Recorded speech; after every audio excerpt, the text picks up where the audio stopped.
The void of space around Vera Prime looked like a graveyard. Broken satellites drifted in lazy circles, while emergency beacons flashed desperately from the planet's surface. Captain Thexal of the Galactic Medical Consortium felt his 4 hearts sink as he watched the readings scroll across his screen. 3 million beings were dying down there, and his small medical frigate could barely help a fraction of them. "Sir, we're detecting a massive hyperspace signature," his sensor operator called out, her tentacles dancing across the control panel. "Something big is coming through." The space around Vera Prime suddenly erupted in brilliant light as a ship, unlike anything Thexal had ever seen, dropped out of hyperspace. It was enormous, easily 10 times the size of his own vessel, but what made his blood run cold was the weapon arrays bristling along its hull. Plasma cannons, missile pods, and energy weapons that could vaporize his entire medical convoy in seconds. "By the ancestors," whispered his medical officer, a young Zelani whose scales had turned pale with fear. "That's not a hospital ship, that's a dreadnought." The massive vessel moved with surprising grace for something so large, its hull gleaming, white with red crosses painted along its sides. Strange symbols decorated the ship, symbols that Thexal's translator couldn't immediately process. "Incoming transmission," his communications officer announced. The main screen flickered to life, revealing a human face. The being had dark hair and calm eyes that seemed oddly peaceful for someone commanding such a fearsome warship. When he spoke, his voice was steady and reassuring. "Galactic Medical Consortium vessel, this is Captain Kim Tae-ho of the United Human Medical Ship Mercy. We received the distress call from Vera Prime. We're here to help with the medical emergency. Request permission to coordinate relief efforts." Thexal stared at the human in confusion. Medical ship? This thing could level a small moon. "Captain Kim, I'm reviewing your vessel's specifications. Your ship appears to be heavily armed." "Are you certain you're a medical vessel?" The human smiled slightly. "I understand your confusion, Captain. Yes, the Mercy is armed, but those weapons are purely defensive. Our mission is to provide medical aid in dangerous situations. Sometimes that means we need to protect our patients and medical staff." Before Thexal could respond, his proximity alarms began screaming. 3 sleek vessels had just dropped out of hyperspace on the system's edge. Pirates, judging by their mismatched hull modifications and weapons signatures. "Well, well," came a gravelly voice over the emergency channel. "Look what we have here. Medical ships full of valuable supplies just sitting in space like gift packages." The lead pirate vessel was a converted cargo hauler bristling with stolen military hardware. Its companions were smaller but equally dangerous, fast-attack craft that could dart in and out of weapons range.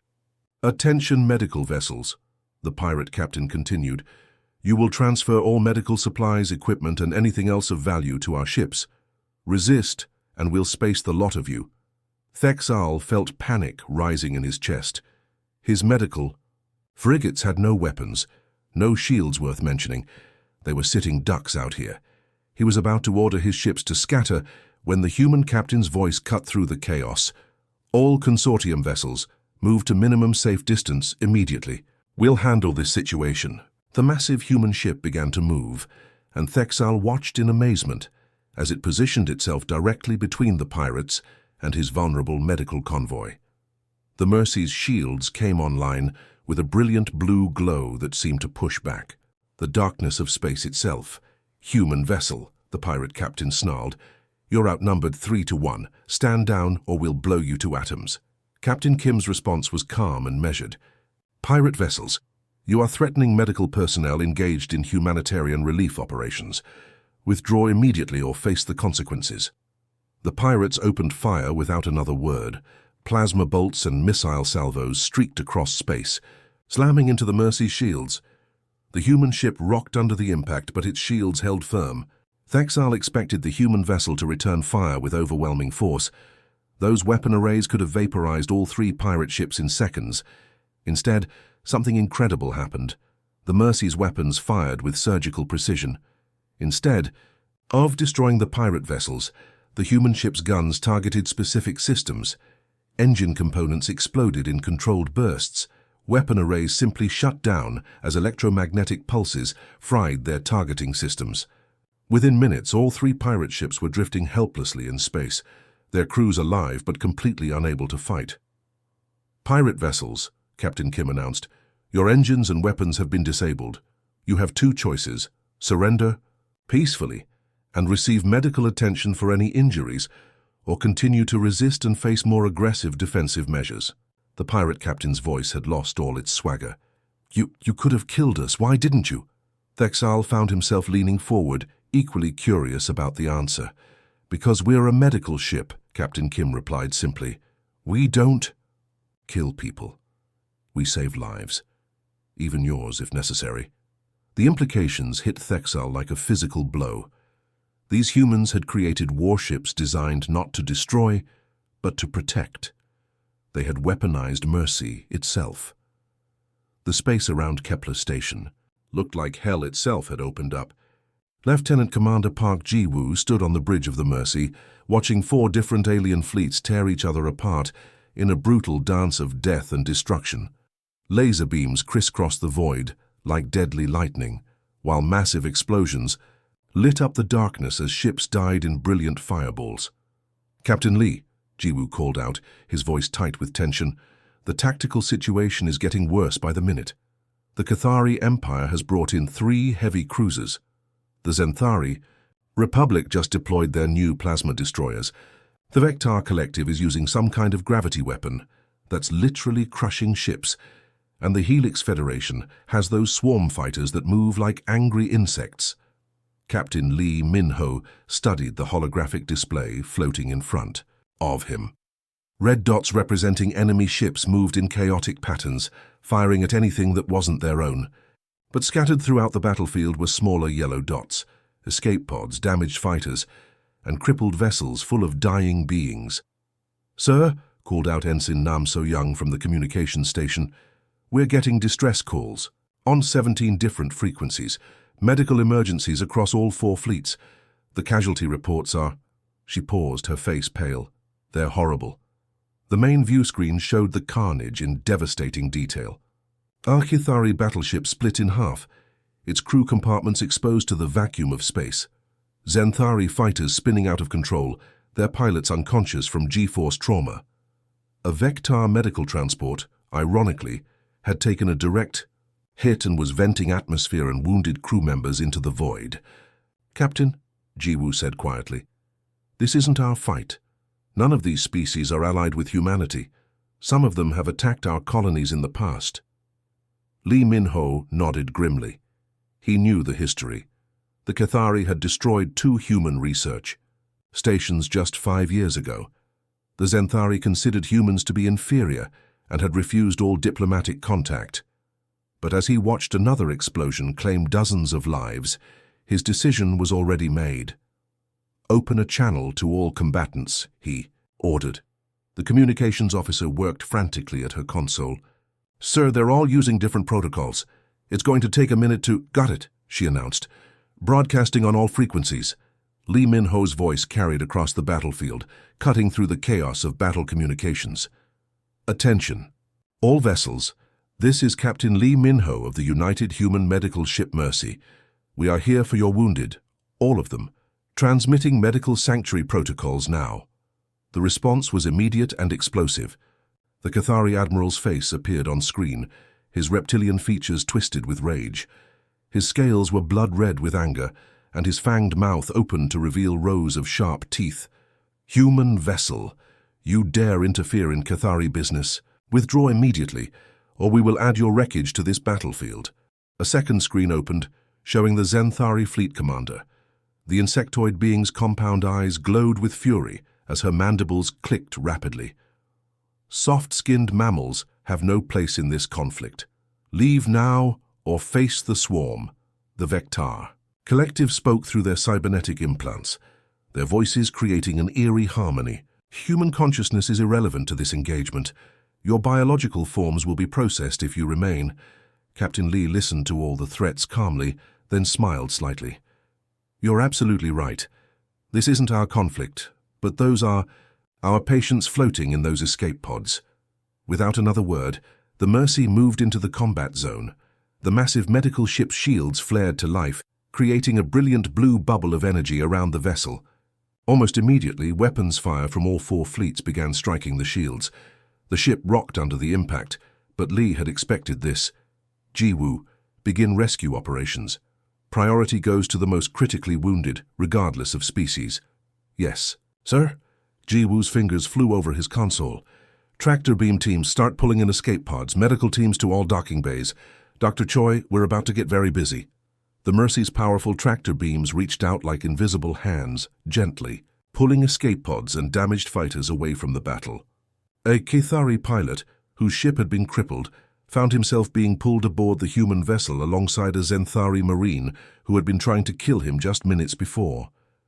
In the main medical bay, Dr. Choi Soo-jin worked with incredible skill and speed. Her hands moved expertly as she treated a Cathari pilot's severe burns, while simultaneously directing her team to stabilize a Zenthari Marine's crushed exoskeleton. The 2 alien warriors were lying on medical tables just meters apart, both too injured to continue their hatred. The Cathari's hemolymph pressure is dropping fast, called out Nurse Kim Hyojin. We need to get him into surgery now. Take Surgical Bay 2, Dr. Choi replied without looking up from the Zenthari Marine. This one's neural pathways are damaged. One wrong move and he's paralyzed for life. The controlled chaos continued as more wounded arrived every minute. The Mercy's medical bays filled rapidly with beings from all 4 warring factions. Human medical staff worked tirelessly, treating everyone equally regardless of which side they had been fighting for. Jiwoo, Dr. Choi's voice came over the comm system.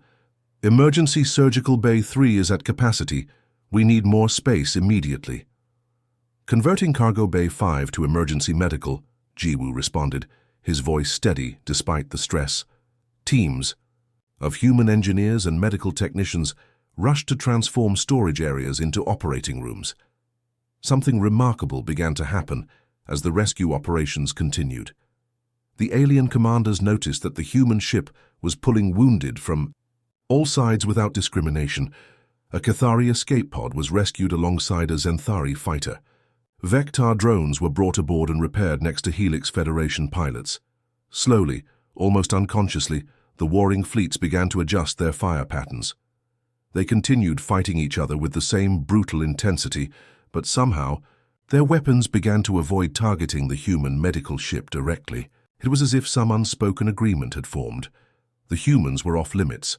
The battle raged for another 6 hours, but throughout it all, the Mercy remained in the middle of the combat zone, its shields blazing as it continued to save lives. From all sides, Admiral Vorthak's massive claws scratched against the metal surface of his command table as he watched the battle recordings from Kepler Station for what felt like the 100th time. The 8-foot-tall reptilian warrior had conquered dozens of star systems, but what he was seeing on these screens made no sense to his military mind. "Run the analysis again," he growled to his tactical officer, a smaller lizard-like being whose scales trembled with nervousness. The holographic display showed the human medical ship moving through the battlefield like some kind of ghost. Weapons fire from 4 different alien fleets struck its shields constantly, yet the vessel never fired back with killing intent. Instead, it used its tractor beams to pull in wounded fighters and escape pods from all sides. "Sir," his tactical officer stammered, "our computers have run the simulation thousands of times. By all military logic, that human ship should have been destroyed within the first hour. No vessel can survive that much concentrated fire." "Yet it did," Vorthak muttered, his yellow eyes fixed on the screen. "For 6 hours it stayed in the middle of a 4-way battle and saved over 300 lives." "How?" A new voice joined the conversation. Commander Zektar, Vorthak's intelligence chief, stepped forward. The cybernetic implants covering half his face glowed as he accessed the ship's database. "Admiral, I believe I've found the answer. The humans have created something entirely new. A warship designed not to kill but to save lives. Their weapon systems are calibrated to disable rather than destroy. Their shields are 3 times stronger than anything we've ever built, specifically designed to absorb punishment while protecting medical operations." Vorthak leaned back in his command chair, his mind racing. "Show me their weapon specifications." The holographic display shifted, showing detailed schematics of the human medical ship's armaments. Instead of the massive plasma cannons or nuclear missiles that most warships carried, the human vessel was equipped with electromagnetic pulse weapons, precision lasers that could disable specific ship systems, and something called neural disruptors that could knock out enemy crews without killing them. "They've weaponized Mercy," Vorthak said quietly, more to himself than to his officers. "Incredible." Meanwhile, millions of light-years away, Commander Oh Seung-min stood before the Galactic Medical Council in what was probably the most important presentation of his career. The council chamber was filled with representatives from hundreds of different species, all of them trying to understand what humans had done at Kepler Station. The main screen behind Oh Seung-min showed footage from the battle, the Mercy pulling, wounded Kethari pilots from their burning fighters, while Zenthari destroyers fired plasma bolts just meters away. Dr. Yoon Jae-sung, the ship's chief medical officer, stood beside him, occasionally glancing at the patient monitoring displays on his tablet. "Honored councillors," Oh Seung-min began, "what you witnessed at Kepler Station wasn't just a rescue operation. It was the practical application of what we call absolute medical neutrality. A tall, thin alien with blue skin and 4 arms raised. A question. Commander, your actions seem noble but impractical. How can you maintain neutrality when all sides are shooting at you?" Oh Seung-min smiled slightly. "That's exactly the point, Counselor. We don't choose sides in conflicts, we choose life. Our ships are designed to survive in hostile environments because someone has to be there for the wounded when the shooting stops." An insectoid counselor with compound eyes clicked her mandibles nervously. "But what if your enemies specifically target medical personnel? What if they use your compassion as a weakness?" Dr. Yoon Jae-sung stepped forward, his calm demeanor hiding. The exhaustion from treating wounded from 4 different species with completely different physiologies. "Then we adapt our defenses and continue our mission. The moment we abandon medical neutrality and start choosing sides, we stop being medics and become just another military unit." The room fell silent as the implications sank in. These humans had created something unprecedented, a military doctrine, based entirely on saving lives rather than taking them. Back on Admiral Vorthak's flagship, the analysis was reaching disturbing conclusions. His science officer, a floating jellyfish-like creature with tentacles that sparked with bioelectric energy, had been studying the human tactics for weeks. "Admiral," the creature spoke through its translation device, "our projections show that if more species adopt these human medical protocols, it could fundamentally change how wars are fought. Imagine battlefields where both sides know their wounded will be rescued and treated, regardless of which side they fight for." Vorthak's reptilian brain struggled with the concept. "You're suggesting that showing mercy to enemies could actually be a strategic advantage. More than that, sir. The humans have created vessels that are nearly impossible to destroy because they carry wounded from all sides. Who would dare to destroy a ship that might be treating their own people?" The recordings from Kepler Station were being studied by military academies across the galaxy. Tactical experts were trying to understand how the humans had turned compassion into a military asset. The footage showed something that challenged every assumption about warfare, enemies working together to avoid hitting the medical ship, even while they continued fighting each other. Captain Song Hye-jin sat in her ready room aboard the Mercy, reviewing intelligence reports that were both encouraging and concerning. Her first officer, Commander Bae Dong-wook, stood beside her, reading, over her shoulder. "They're calling it the Mercy Doctrine," she said, pointing to a report from Galactic Intelligence. "Military strategists across 17 different species are analyzing our tactics. Some are calling us revolutionary, others are calling us dangerous." Bae Dong-wook raised an eyebrow. "Dangerous? We're saving lives." "That's exactly why we're dangerous," Song Hye-jin replied. "We're proving that there's an alternative to the cycle of violence that's dominated this galaxy for thousands of years. Look at this." She pointed to another section of the report. "The Alterian Empire is building their first hospital ship based on our designs. The Quantum Collective is training medical teams in combat medicine. Even the Hegemony Defense Fleet is considering adding medical modules to their battleships." Commander Bay smiled. "Good. Maybe fewer people will die in the next war. Or maybe, Song Hee-jin said thoughtfully, there will be fewer wars to begin with. The bridge of the Mercy fell silent as the distress signal finished playing. Commander Nam Yoo-jin stared at her console screen, reading and rereading the translation to make sure she hadn't made a mistake. The message was crystal clear, but part of her mind refused to accept what she was seeing. "Captain Kang," she called out, her voice barely above a whisper, "you really need to see this." Captain Kang De-hai walked over from the command chair, her footsteps echoing in the sudden quiet. The entire bridge crew had stopped their work and were watching with tense expressions. Everyone could sense that something significant was happening. The message displayed on the screen was written in the harsh, angular script of the Zephyrian Empire.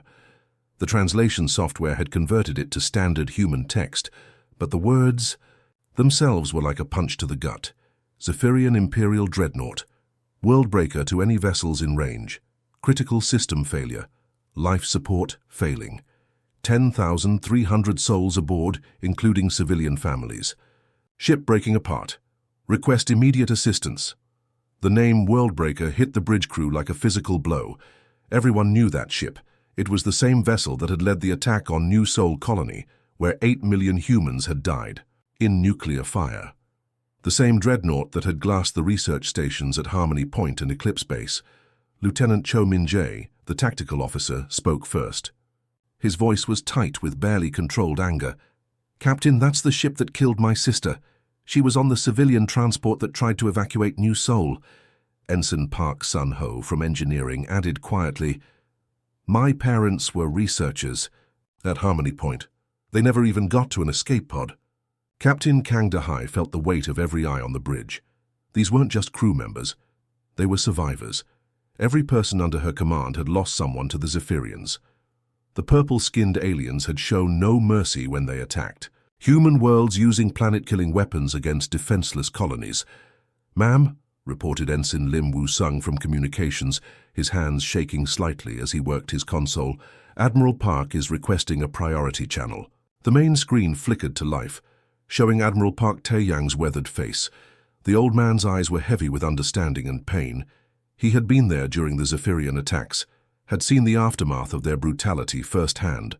"Captain Kang," the Admiral said slowly, "I've reviewed the distress call. You have full discretion on this situation. Whatever decision you make, the Admiralty will support you completely. No one would question if you chose to ignore this signal." The bridge crew held their breath. This was it, the moment that would define everything they claimed to believe about mercy and medical neutrality. The Zephyrians had shown no compassion when they attacked human worlds. They had targeted civilians, children, hospitals. Why should humanity show them any different? Captain Kang De-hai closed her eyes for a moment, thinking of the 10,000 beings dying in the cold void of space. Among them were Zephyrian children who had never seen a human world burn, families who had never held a weapon against humanity. She thought of her own daughter, safe on Earth, and imagined her trapped aboard a dying ship. When she opened her eyes, her voice was steady and clear. "Plot a course for the Zephyrian vessel. Maximum speed." The bridge erupted in shocked murmurs, but every crew member moved to carry out the order. They were professionals, and they would follow their captain even if their hearts were breaking. The Mercy's powerful engines roared to life, propelling the massive medical ship through hyperspace, toward the crippled Zephyrian dreadnought. The journey took 6 hours, during which the crew prepared for the most difficult rescue operation of their careers. When they arrived at the coordinates, the scene was even worse than they had imagined. The Zephyrian dreadnought, Worldbreaker, was slowly breaking apart, huge sections of its hull drifting away into space. The massive ship that had once struck terror into human hearts was now a dying giant, leaking atmosphere and debris. But surrounding the crippled vessel were a dozen Zephyrian fighters, their weapons trained not on the approaching human ship, but on their own dreadnought. "Captain," called out Lieutenant Cho Min-jae from Tactical, "the Zephyrian fighters are preparing to fire on their own ship. It looks like they're planning to destroy it before we can help." Captain Kang De-hai understood immediately. In Zephyrian military culture, capture meant torture and interrogation. The fighter pilots were preparing to perform what they considered a mercy killing, destroying their own people to save them from a fate worse than death. "All stop," she ordered. "Position us between the fighters and the dreadnought." The Mercy moved with surprising grace for such a massive vessel, sliding between the Zephyrian fighters and their target. The human ship's shields came online, creating a protective barrier around the dying dreadnought. "Open a channel to all Zephyrian vessels," Captain Kang commanded. "Zephyrian fighters, this is Captain Kang Da-hai of the United Human Medical Ship. Mercy, we are here to provide emergency medical assistance to your dreadnought. Stand down your weapons and allow us to begin rescue operations." The response came immediately, filled with confusion and disbelief. The Zephyrian squadron leader's voice crackled with static and emotion. "Human vessel, you are protecting the ship that destroyed your colonies. The Worldbreaker killed millions of your people. Why would you help us?" Before Captain Kang could respond, another voice came over the communication system. Dr. Shin Bora was already in the main medical bay, preparing to receive the first casualties. Her voice was calm and professional, even as she worked to set up treatment stations for an alien species that had tried to exterminate her own. "Because that's what mercy means," she said simply. "It means helping people who need help, even when they don't deserve it, even when they wouldn't do the same for you." The evacuation was the most challenging operation in the Mercy's history. For 18 hours, human medical teams worked around the clock to transfer 10,000 Zephyrian crew, members from their dying ship. The dreadnought's automated defense systems, damaged by the catastrophic failure, kept firing at anything that approached, including the human rescue ships. Zephyrian fighters, still suspicious of human motives, occasionally fired warning shots at the medical shuttles. Throughout it all, Captain Kang Da-hai never ordered her crew to return fire. The Mercy's weapons remained powered down, even as the ship's hull took damage from both the dying dreadnought and the paranoid fighters. Dr. Shin Bora worked tirelessly in the medical bays, treating Zephyrian children who had never seen a human before, elderly civilians who remembered the old wars, and military officers who had participated in attacks on human worlds. She treated them all with the same level of care and compassion. When the last Zephyrian was brought aboard, the final count showed that they had saved 9,147 lives. 153 Zephyrians had died before the Mercy could reach them, but nearly 10,000 beings who should have died in the cold vacuum of space were now alive because humans had chosen mercy over revenge. The rescued Zephyrians looked at their human saviors with a mixture of confusion, gratitude, and shame. They had expected torture, imprisonment, or execution. Instead, they found medical care, warm food, and treatment that was better than what many of them received in their own military. As the Mercy prepared to transfer the survivors to the nearest Zephyrian outpost, one young Zephyrian officer approached. Captain Kang Da-hai. His purple skin was pale with injury and exhaustion, but his eyes were clear. "Captain," he said in broken human language, "why did you save us? We are your enemies." Captain Kang looked at the young alien, seeing not an enemy soldier but a scared young man who had nearly died in space. "Because someone has to choose to break the cycle," she replied. "Someone has to decide that mercy is stronger than revenge." The Great Assembly Hall of the Galactic Council had been built to accommodate thousands of beings, but today even that massive space felt cramped.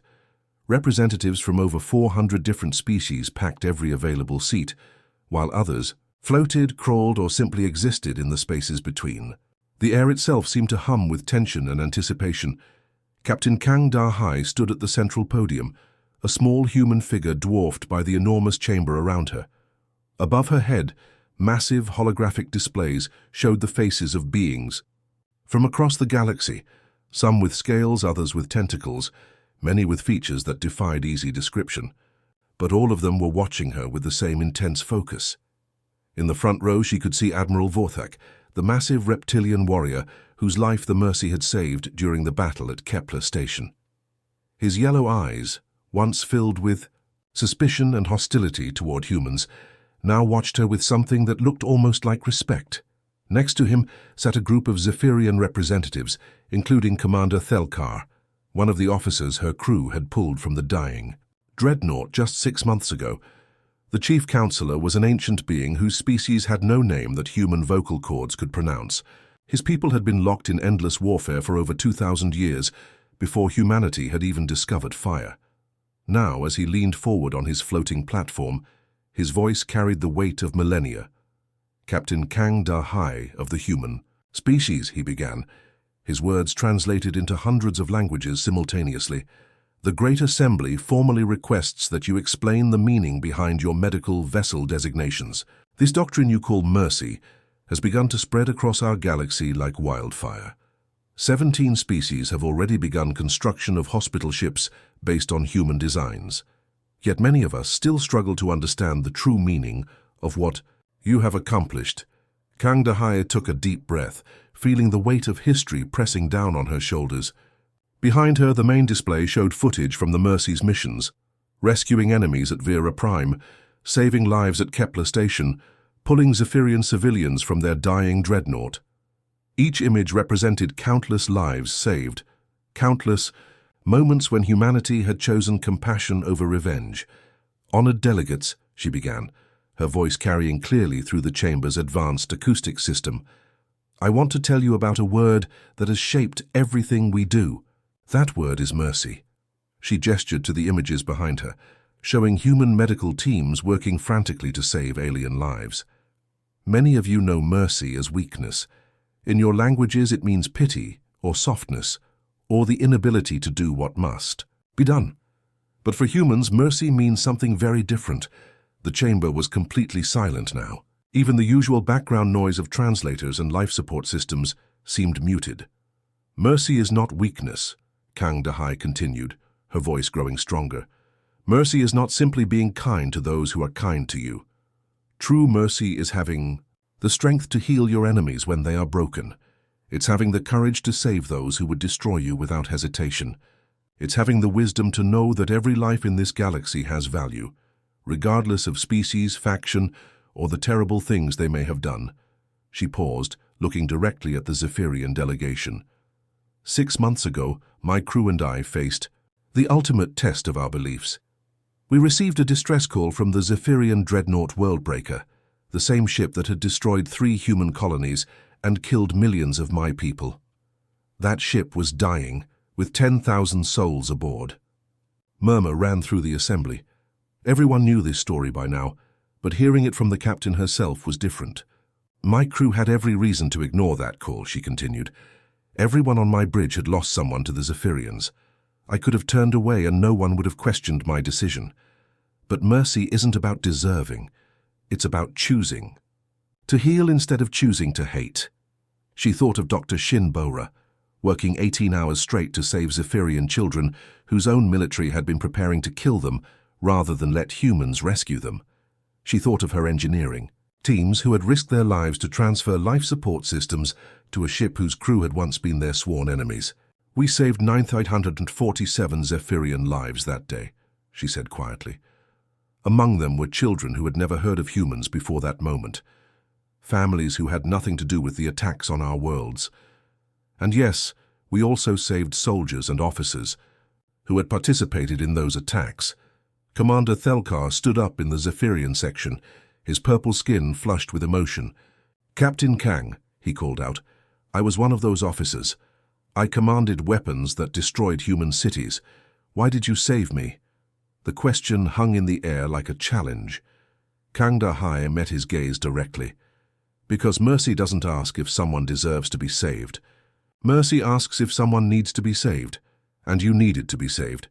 She turned back to address the full assembly. "We name our ships Mercy because that's not just what they carry, it's what they are. They are floating embodiments of the idea that healing is stronger than hatred, that compassion can break cycles of violence that have lasted for centuries." The holographic displays around the chamber began showing new images, alien species working together in hospitals, former enemies treating each other's wounded, rescue ships from dozens of different civilizations working side by side. "True mercy," Captain Kang continued, "is the most powerful force in the universe. It doesn't just save individual lives, it transforms entire civilizations. It builds bridges between species that have been enemies for millennia. It proves that there is always another choice besides violence. She gestured to the diverse assembly around her. Look around this chamber. I see beings from species that were at war with each other when I first took command of the Mercy. Now you sit together, not because you've been conquered, but because you've learned that mercy is contagious. Admiral Vorthak stood up, his massive frame imposing even in the vast chamber. Captain Kang, his voice rumbled through the translation system, my people have been warriors for 10,000 years. We thought strength meant the ability to destroy our enemies.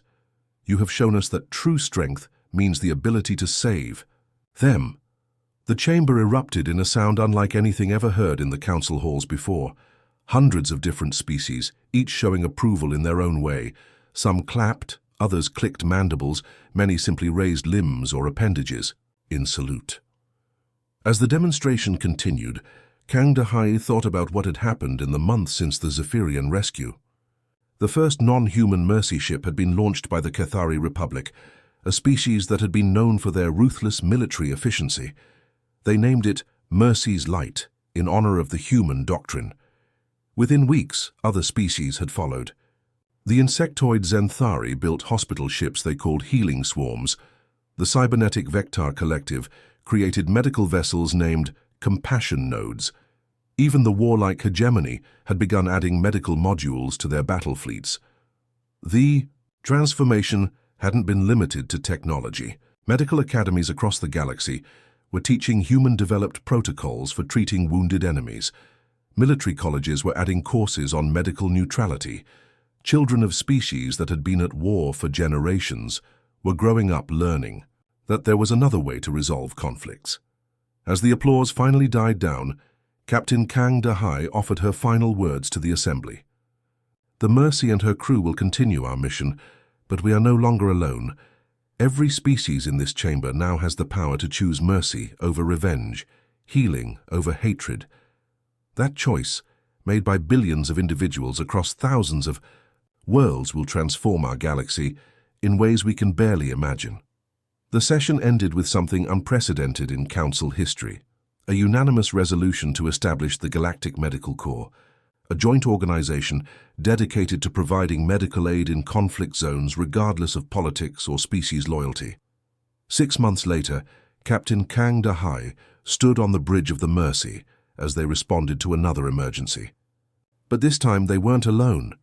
Beside them flew hospital ships from 47 different species, all carrying the same mission of mercy to a galaxy that was slowly learning that the strongest force in the universe wasn't the power to destroy, but the courage to heal. The stars themselves seemed brighter as humanity's greatest gift spread across the cosmos. Not advanced technology or superior weapons, but the simple revolutionary idea that mercy was a choice anyone could make. The end.